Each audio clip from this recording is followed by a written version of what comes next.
सर्वात अगोदर माझ्याकडनं तुम्हाला, तुमच्या चॅनलला खूप खूप शुभेच्छा. फार आनंददायी वातावरण आहे सर्वीकडे. त्याचं कारण असं, की आजपर्यंतचा जे विकास आहे 2.5 ते 3 वर्ष जे महायुतीने जे विकास केला, त्या महायुतीच्या विकासाला आज फार मोठं आपल्याला एक यश भेटलेलं आहे. त्या यशामुळं सगळे मराठी बांधव, सगळे हिंदी बांधव, मुंबईवासी सगळे आनंदी आहे.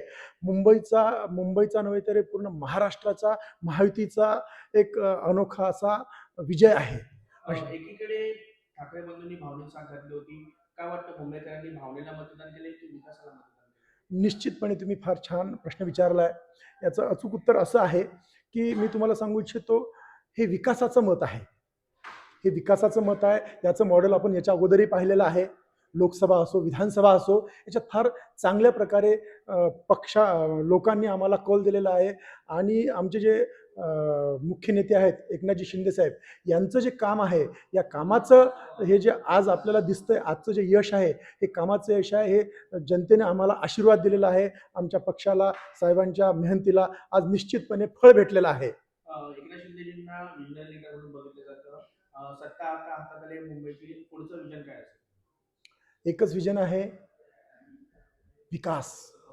विकास मुद्दा हा फार महत्त्वाचा आहे साहेब.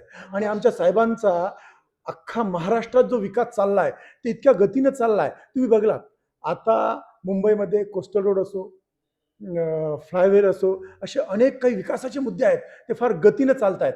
2.5 ते 3 वर्षात जे मुद्दे झालेले आहेत, त्याच्यामुळं जनतेने पाहिलेलं आहे.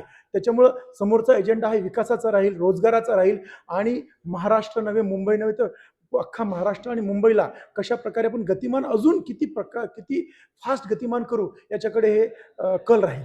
शेवटचा प्रश्न, सत्ता हातात आली आहे, परंतु महापौर कोणत्या पक्षाचा असेल? निश्चितपणे ह्याही प्रश्नाचं उत्तर मी तुम्हाला माझ्या माध्यमातून, माझ्या प्रेस कॉन्फरन्सच्या माध्यमातून देतोय, की निश्चितपणे आमचे जे वरिष्ठ आहेत, महायुतीचे वरिष्ठ, ते निश्चितपणे बसून याचा निर्णय घेतील. आणि हा नक्कीच मराठी माणूस असेल, याच्यात काही दुमत नाहीये. धन्यवाद.